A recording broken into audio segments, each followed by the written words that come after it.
राधा तू बड़ भागिनी, कौन तपस्या कीन, तीनों लोक के पालनहार हैं तेरे आधीन।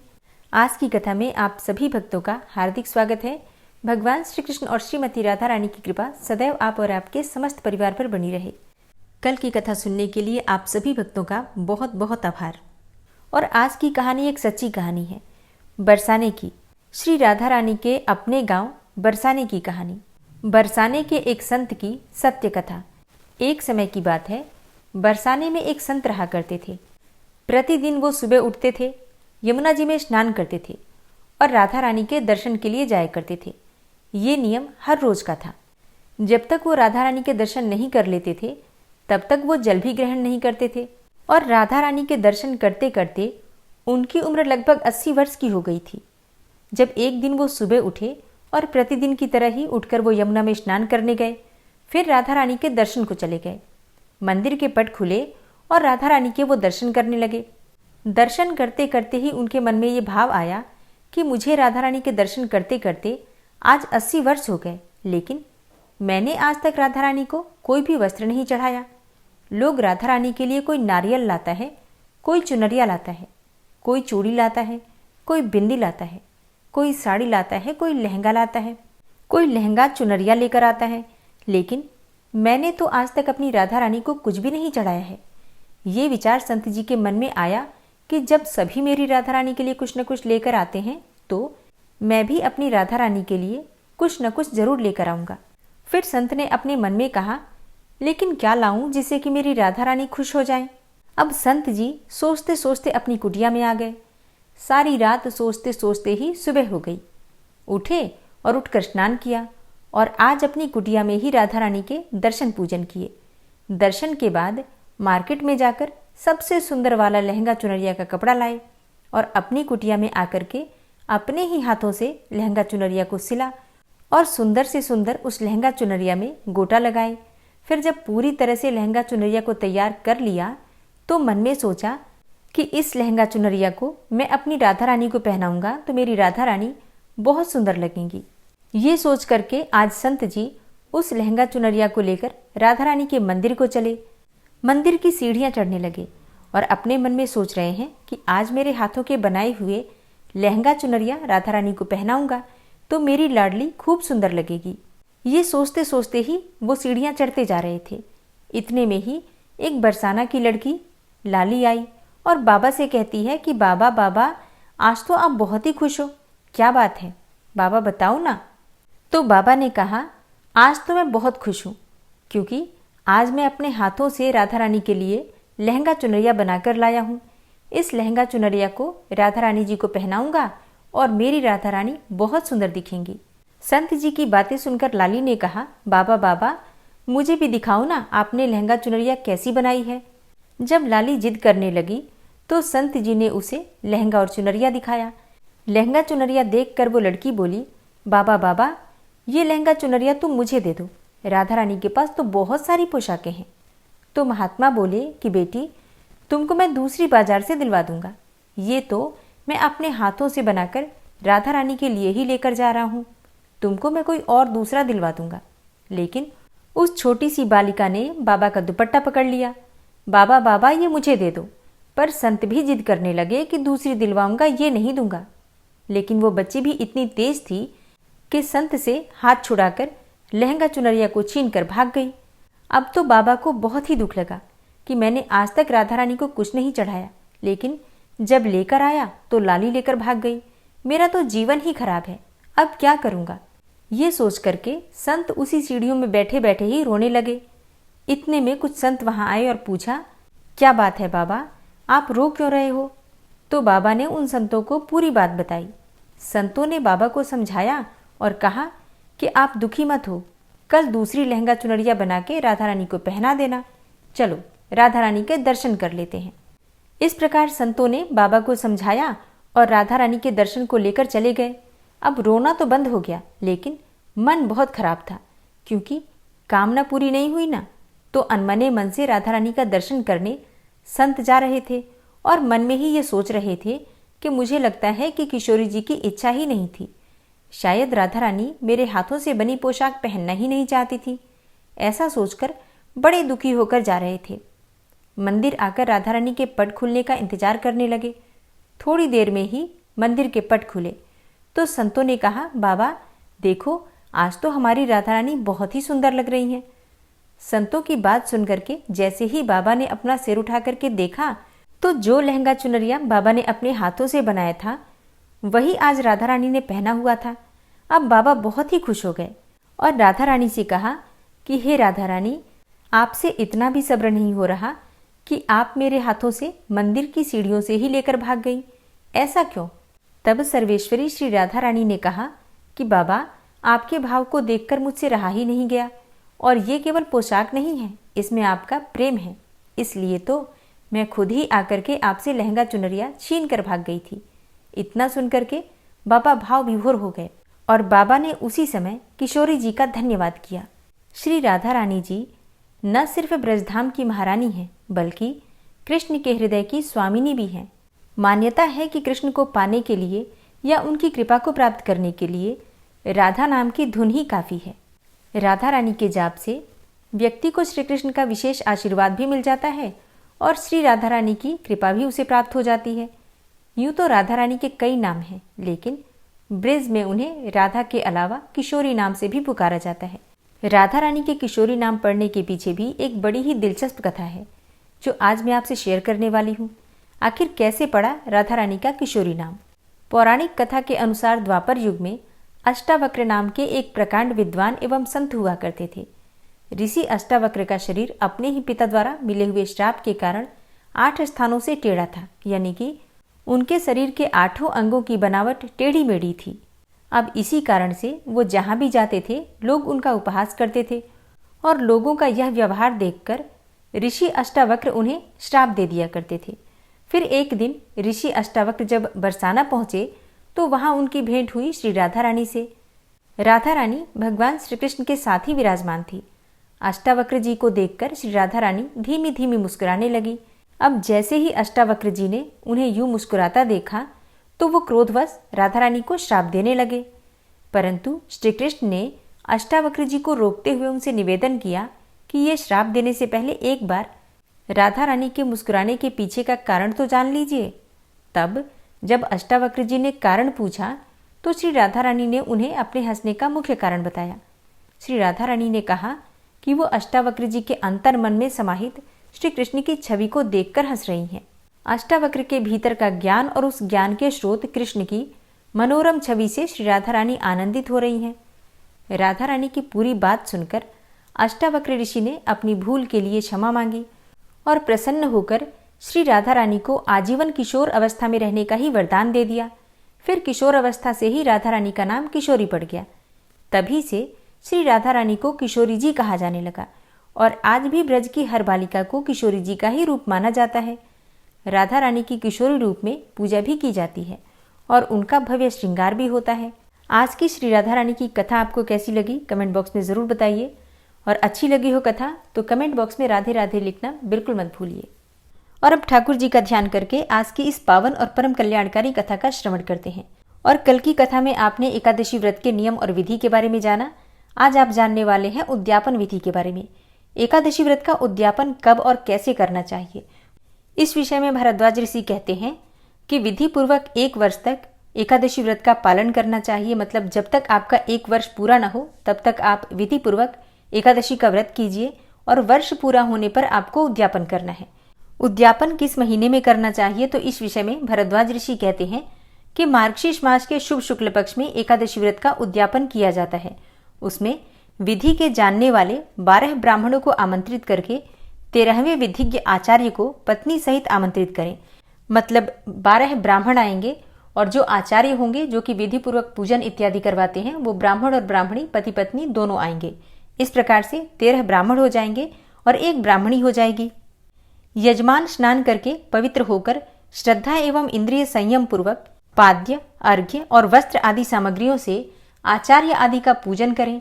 तत्पश्चात आचार्य उत्तम रंगों से चक्र और कमल संयुक्त सर्वतोभद्र मंडल बनवाएं। उस मंडल को श्वेत वस्त्र से आवेष्टित करें। फिर पंचपल्लव और पंचरत्न से युक्त कपूर और अगरू के सुगंध से वासित जलपूर्ण कलश को लाल कपड़े से वेष्टित करके उसके ऊपर तांबे का पूर्ण पात्र रखें। साथ ही उस कलश को फूलों की मालाओं से भी आवेष्टित करें और उसे सर्वतोभद्र मंडल के ऊपर स्थापित कर दें। कलश के ऊपर भगवान श्री लक्ष्मी नारायण की स्थापना करें। तदनंतर सर्वतोभद्र मंडल में 12 मासों के अधिपतियों की स्थापना करके अखंड व्रत की पूर्ति के लिए उनका पूजन करना चाहिए। मंडल से पूर्व भाग में शुभ संख की स्थापना करते हुए कहें, हे पांचजन्य, तुम पहले समुद्र से उत्पन्न हुए, फिर भगवान विष्णु ने तुम्हें अपने हाथों में धारण किया, संपूर्ण देवताओं ने तुम्हारे रूप को संवारा है, तुम्हें नमस्कार है। इस प्रकार शंख की स्थापना और पूजा करने के बाद सर्वतोभद्र मंडल से उत्तर दिशा में हवन के लिए वेदी बनावें और संकल्प पूर्वक वेदोक्त विष्णु संबंधी मंत्रों से हवन करें। फिर भगवान विष्णु की प्रतिमा का स्थापन और पुरुष सूक्त एवं पौराणिक शुभ मंत्रों से उसका पूजन करें। नैवेद्य चढ़ावें, धूप दीप आदि उपहार भेंट करके आरती उतारें। फिर यक्ष करदम अर्थात कपूर, अगरू, कस्तूरी और कंकोल से बनाए हुए अंगलेप से पूजा करके परिक्रमा करें। ब्राह्मणों से स्वस्ति वाचन कराकर नमस्कार करें। उसके बाद ब्राह्मणों को आचार्य आदि क्रम से वैदिक मंत्रों का जप करना चाहिए। जप के लिए पवमान सूक्त, मंडल ब्राह्मण, मधुवाता, ऋतायते इत्यादि 3 मंत्र, तेजोसी शुक्रजः, वाचम ब्रह्म, पवित्रवंतम सूर्यस्य तथा विष्णुर्महर्षि इत्यादि वैदिक संहितोक्त मंत्र श्रेष्ठ माने गए हैं। जप के अंत में भगवान विष्णु का कलश के ऊपर स्थापन करना चाहिए। फिर सवेरे दिन निकलने पर हवन करना चाहिए।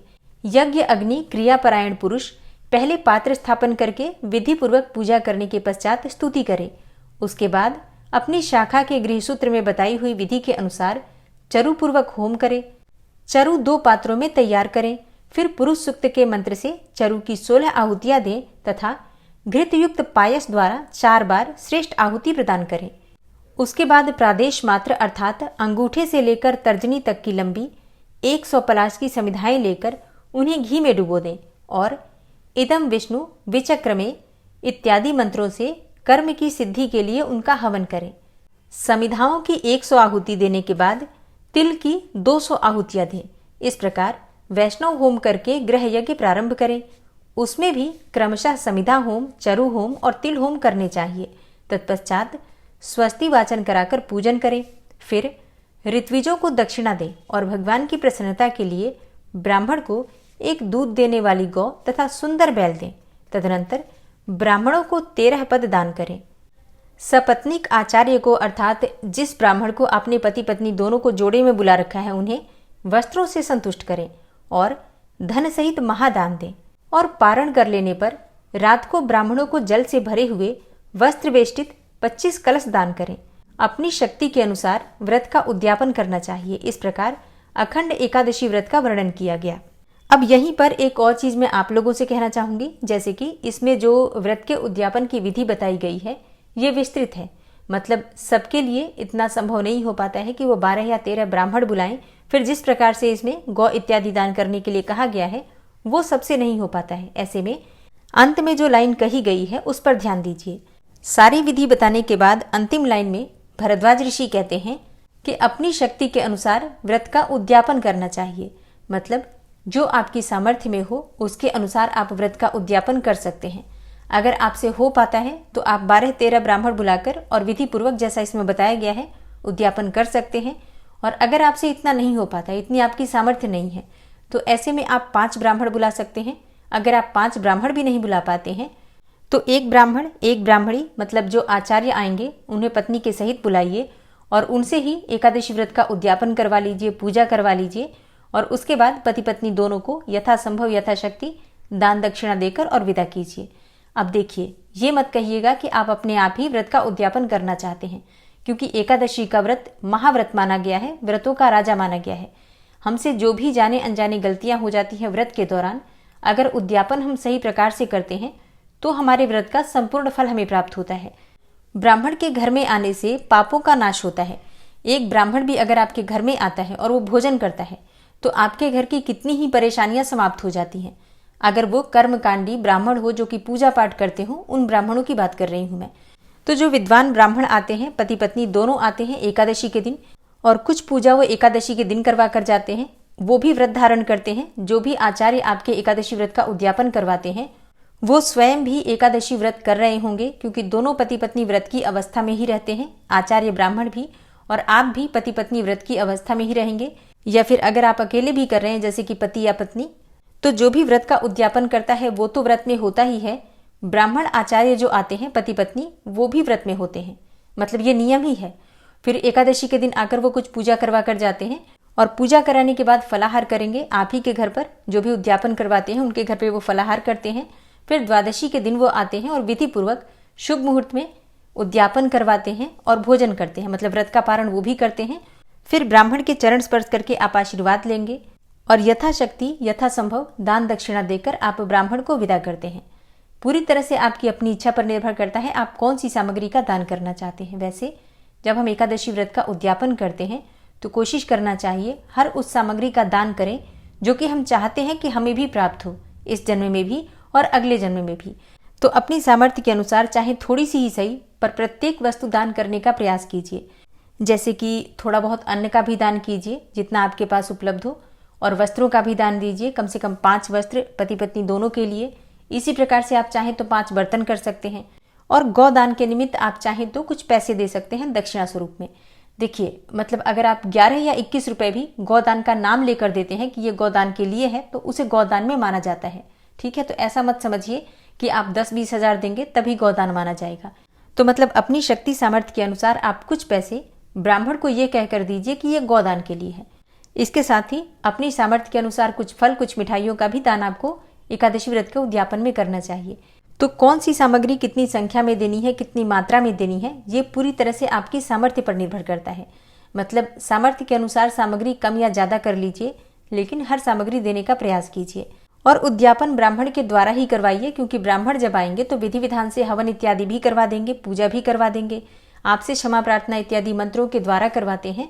और सबसे बड़ी बात, ब्राह्मण आपके घर में आएंगे, भोजन करेंगे, फलाहार करेंगे, उसका भी पुण्यफल आपको प्राप्त होगा। आप जो उनके चरण स्पर्श करके आशीर्वाद लेंगे उसका भी पुण्यफल आपको प्राप्त होगा। अपने हाथों से आप दान करेंगे उसका पुण्यफल भी आपको प्राप्त होगा, है ना। तो बहुत सारी चीजें देखी जाती हैं जब हम एकादशी व्रत का उद्यापन करते हैं। तो उम्मीद करती हूँ कि आप लोग एकादशी व्रत के उद्यापन से संबंधित जो प्रश्न पूछते थे उसका उत्तर आपको यहाँ मिल जाएगा। आप लोग वीडियो को थोड़ा ज़्यादा शेयर कर दीजिएगा ताकि अगर कोई भी व्रत का उद्यापन करे तो इस वीडियो के माध्यम से उसकी मदद कर पाएँ आप, ठीक है। तो आप लोग ये कर सकते हैं। आज का महात्म्य समाप्त होता है। इसके आगे के वृत्तांत आप कल की कथा में सुनेंगे। श्री राधा कृपा कटाक्ष स्तोत्र। मुनीन्द्र वृंद वंदिते त्रिलोक शोक हारिणी प्रसन्न वक्त्र पंकजे निकुंज भूविलासिनी व्रजेन्द्र भानुनंदिनी व्रजेन्द्र सूनु संगते कदा करिष्यसि हमां कृपा कटाक्ष भाजनम्। अशोक वृक्ष वल्लरी वितान मंडपस्थिते प्रवाल बाल पल्लव प्रभारुणांध्रि कोमले वराभय स्फुरत्करे प्रभूत संपदालये कदा करिष्यसि हमां कृपा कटाक्ष भाजनम्। अनंगरंग मंगलम प्रसंग भंगुरं भ्रुवां सविभ्रमं ससंभ्रमं दृगन्त बाणपातने निरन्तरं वशीकृत प्रतीत नन्दनन्दने कदा करिष्यसि हमां कृपा कटाक्ष भाजनम्। तडित्सुवर्ण चंपक प्रदीप्त गौर विग्रहे मुख प्रभा परास्त कोटि शारदेन्दु मंडले विचित्र चित्र संचर चकोर शावलोचने कदा करिष्यसि हमां कृपा कटाक्ष भाजनम्। मदोन्मदादि यौवने प्रमोदमान मंडिते प्रियानुराग रंजिते कला विलास पंडिते अनन्य धन्य कुंज राज्य काम केलि कोविदे कदा करिष्यसि हमां कृपा कटाक्ष भाजनम्। अशेष हाव भाव धीर हीर हार भूषिते प्रभूत शात कुंभ कुंभ कुंभि कुंभ सुस्तनि प्रशस्त मंद हास्य चूर्ण पूर्ण सौख्य सागरे कदा करिष्यसि हमां कृपा कटाक्ष भाजनम्। मृणाल वाल वल्लरी तरंग रंग दौर्लते लताग्रलास्यलोलनीललोचनावलोकने ललल्लुलन्मिलन्मनोज्ञमुग्धमोहिनाश्रिते कदा करिष्यसि मां कृपाकटाक्षभाजनम् सुवर्णमल्लिकाञ्चितत्रिरेखकम्बुकण्ठगे त्रिसूत्रमङ्गलीगुणत्रिरत्नदीप्तिदीधिते सलोलनीलकुन्तलप्रसूनगुच्छगुम्फिते कदा करिष्यसि मां कृपाकटाक्षभाजनम् नितम्बबिम्बलम्बमानपुष्पमेखलागुणे प्रशस्तरत्नकिङ्किणीकलापमध्यमञ्जुले करीन्द्रशुण्डदण्डिकावरोहशोभगोरुके कदा करिष्यसि मां कृपाकटाक्षभाजनम् अनेकमन्त्रनादमञ्जुनूपुरारवस्खलत् समाजराजहंसवंश निक्वडातिगौरवे विलोलहेमवल्लरी विडम्बिचारुचङ्क्रमे कदा करिष्यसि मां कृपाकटाक्षभाजनम् अनन्तकोटिविष्णुलोकनम्रपद्मजार्चिते हिमाद्रिजापुलोमजा विरिञ्चिजावरप्रदे अपारसिद्धिरिद्धिदिग्धसत्पदाङ्गुलीनखे कदा करिष्यसि मां कृपाकटाक्षभाजनम् मखेश्वरी क्रियेश्वरी स्वधेश्वरी सुरेश्वरी त्रिवेदभारतीश्वरी प्रमाणशासनेश्वरी रमेश्वरी क्षमेश्वरी प्रमोदकाननेश्वरी व्रजेश्वरी व्रजाधिपे श्रीराधिके नमोऽस्तुते इतीममद्भुतं स्तवं निशम्य भानुनन्दिनी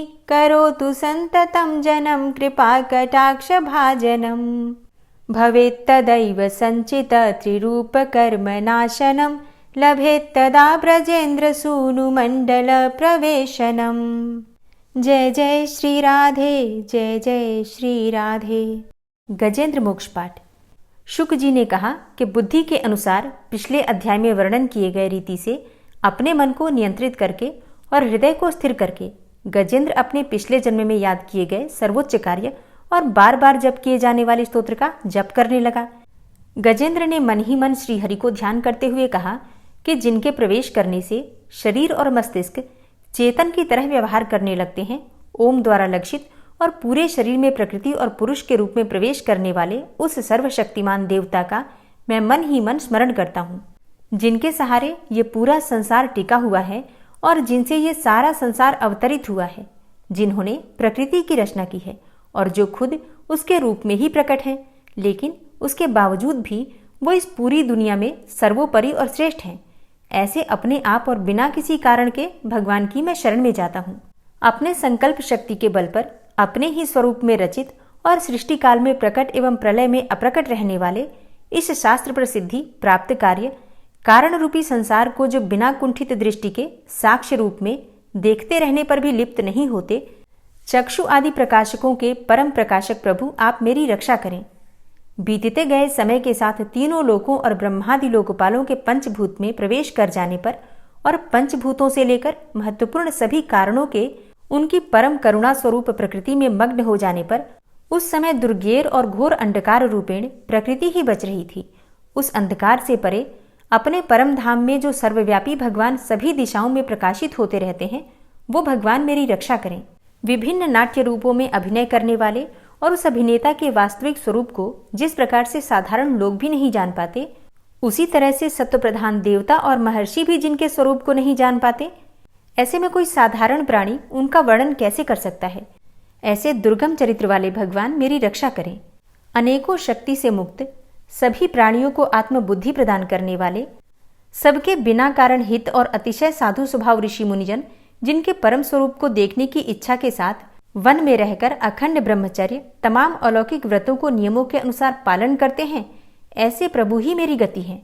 वह जिनका हमारी तरह न तो जन्म होता है और न जिनके द्वारा अहंकार प्रेरित कर्म ही होते हैं, जिनके निर्गुण स्वरूप का न तो कोई नाम है और न रूप ही है, फिर भी समय के अनुसार जगत की सृष्टि एवं प्रलय के लिए स्वेच्छा से जन्म आदि को स्वीकार करते हैं, उन अनंत शक्ति संपन्न परम ब्रह्म परमेश्वर को नमस्कार है। उन प्राकृत आकार रहित एवं अनेकों आकार वाले अद्भुत कर्मा भगवान को बारंबार नमस्कार है। स्वयं प्रकाशित सभी साक्ष्य परमेश्वर को मेरा शत शत नमन है।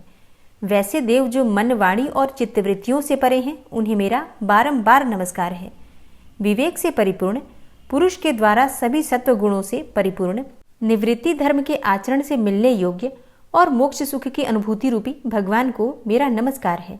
सत्व गुण को स्वीकार करके शांत, रजोगुण को स्वीकार करके घोर एवं तमोगुण को स्वीकार करके मूढ़ से प्रतीत होने वाले भेद रहित, अतएव सदा समभाव से स्थित ज्ञानघन प्रभु को मेरा नमस्कार है।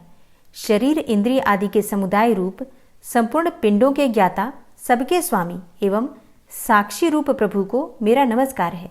सबके अंतर्यामी, प्रकृति के भी परम कारण किंतु स्वयं कारण रहित प्रभु को नमस्कार है। संपूर्ण इंद्रियों एवं उनके विषयों के ज्ञाता, समस्त प्रतीतियों के कारण रूप संपूर्ण जड़ प्रपंच एवं सबकी मूलभूता अविद्या के द्वारा सूचित होने वाले तथा संपूर्ण विषयों में अविद्या रूप से भासने वाले प्रभु को मेरा नमस्कार है। सबके कारण किंतु स्वयं कारण रहित तथा कारण होने पर भी परिणाम रहित होने के कारण अन्य कारणों से विलक्षण कारण आपको बारंबार नमस्कार है।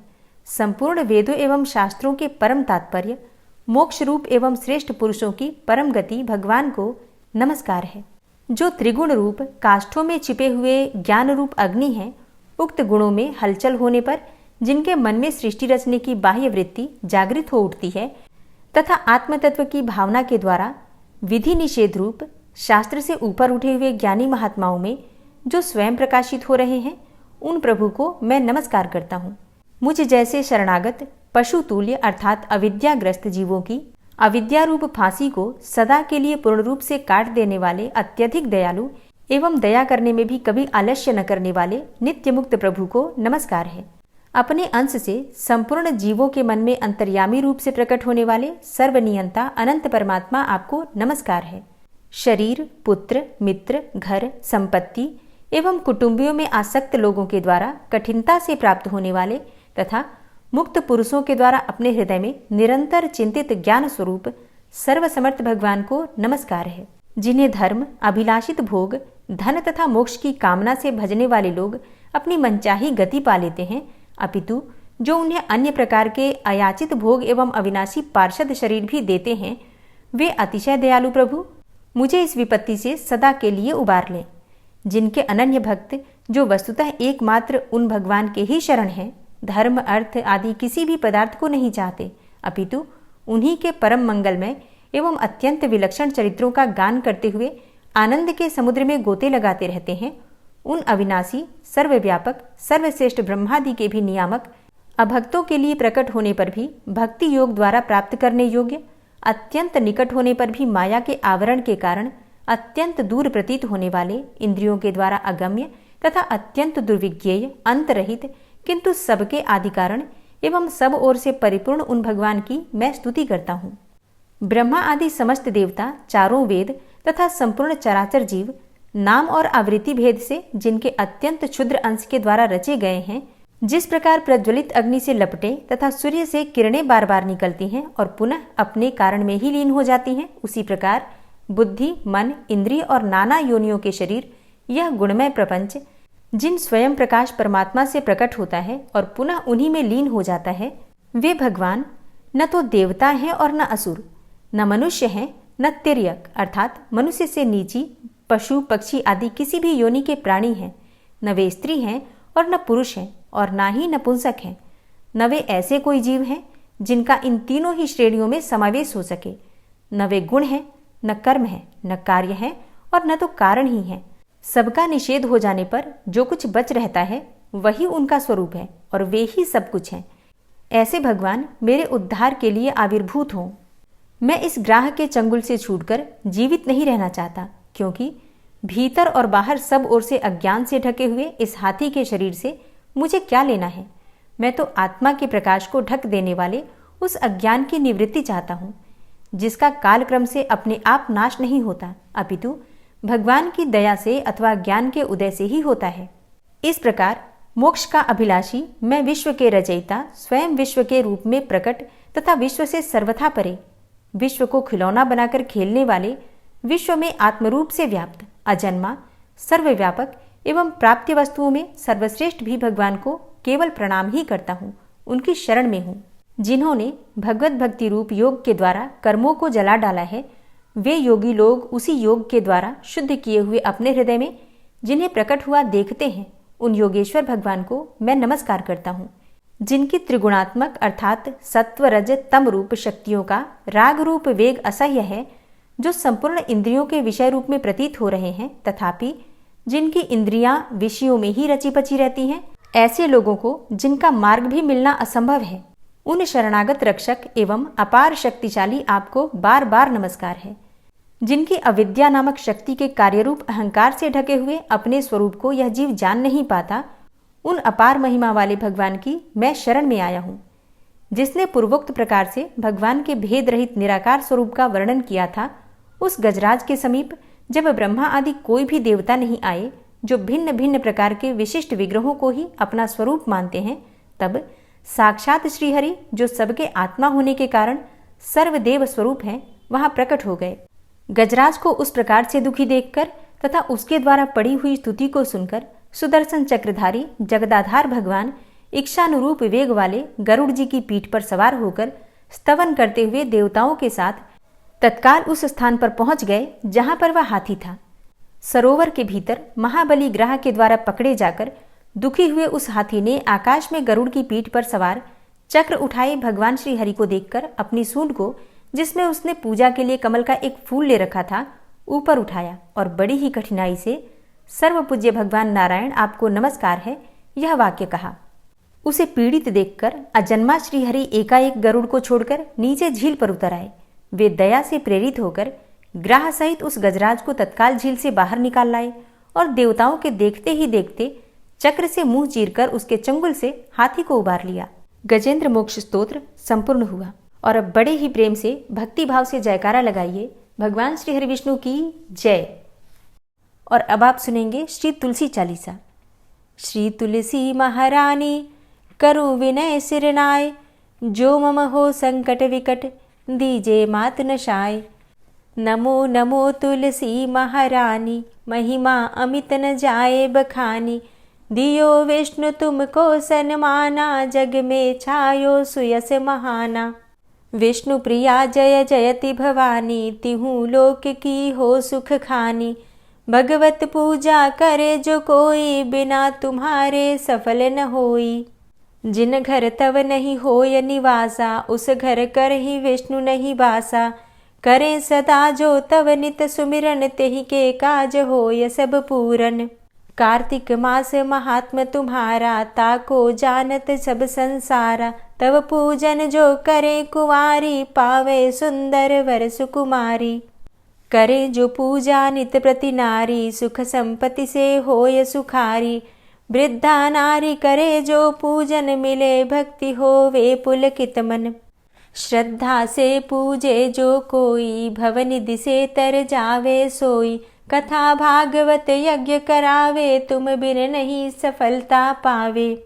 छायो तब प्रताप जग भारी, ध्यावत तुम्हीं सकल चित धारी। तुम्ही मात यंत्रन तंत्रन में, सकल काज सिद्धि होवे क्षण में। औषधि रूप आप हो माता, सब जग में तव यश विख्याता। देव ऋषि मुनि और तपधारी, करत सदा तव जय जयकारी। वेद पुराणन तव यश गाया, महिमा अगम पार नहीं पाया। नमो नमो जय जय सुख कारणी, नमो नमो जय दुख निवारणी। नमो नमो सुख संपत्ति देनी, नमो नमो अघ काटन चेनी। नमो नमो भक्तन दुख हरणी, नमो नमो दुष्टन मद छेनी।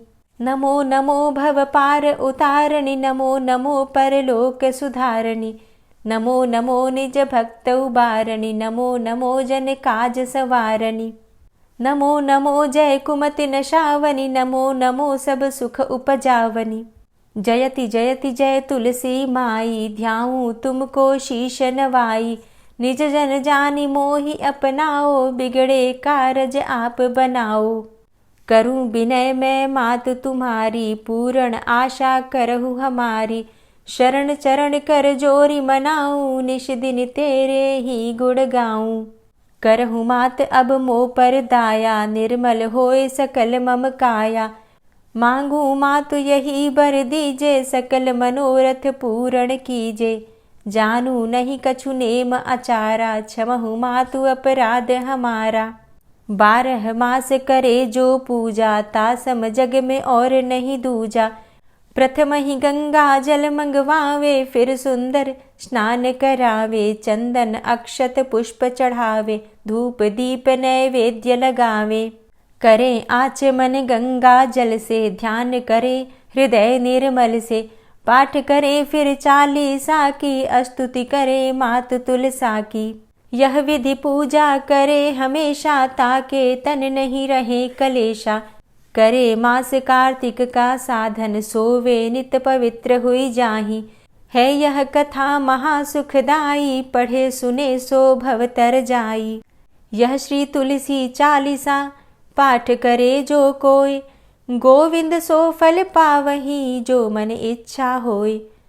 तुलसी चालीसा संपूर्ण। और अब आप सुनेंगे तुलसी महारानी की आरती। तुलसी महारानी नमो नमो, हरि की पटरानी नमो नमो। तुलसी महारानी नमो नमो, हरि की पटरानी नमो नमो। धन्य तुलसी पूर्ण तप कीनो, धन्य तुलसी पूर्ण तप कीनो।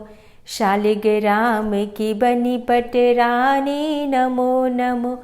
तुलसी महारानी नमो नमो, हरि की पटरानी नमो नमो। जाके पत्र मंजरी कोमल, जाके पत्र मंजरी कोमल। श्रीपति कमल चरण लपटानी नमो नमो, हरि की पटरानी नमो नमो। तुलसी महारानी नमो नमो। धूप दीप नैवेद्य आरती, धूप दीप नैवेद्य आरती। पुष्पन की वर्षा बरसानी नमो नमो, हरि की पटरानी नमो नमो। तुलसा महारानी नमो नमो। 56 भोग 36 व्यंजन, 56 भोग 36 व्यंजन। बिन तुलसा हरि एक न मानी नमो नमो। तुलसी महारानी नमो नमो, हरि की पटरानी नमो नमो। सभी सखी मैया तेरो यश गावे, सभी सखी मैया तेरो यश गावे। भक्ति दान दीजे महारानी नमो नमो।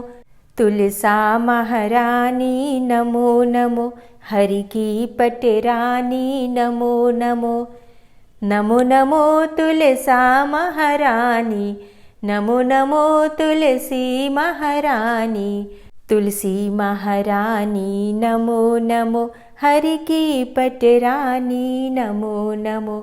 तुलसी महारानी नमो नमो, हरि की पटरानी नमो नमो। प्रेम से बोलिए तुलसी मैया की जय। तो दोस्तों, उम्मीद करती हूँ आज की वीडियो आपको ज़रूर पसंद आई होगी। अगर वीडियो पसंद आई हो तो वीडियो को लाइक ज़रूर कीजिए, अगर संभव हो तो वीडियो को शेयर भी कीजिए। और चैनल पर पहली बार आए हैं, अगर अभी तक आपने चैनल को सब्सक्राइब नहीं किया है तो आज की वीडियो अगर आपको अच्छी लगे तो चैनल को सब्सक्राइब करके बेल आइकन को ज़रूर प्रेस कर लीजिए। इससे ये होगा कि इस चैनल पर जो भी नई वीडियो अपलोड होंगी उनकी नोटिफिकेशन आपको सही समय पर प्राप्त होगी। मिलती हूँ मैं आपसे अगली वीडियो में, तब तक के लिए जय श्री राधे।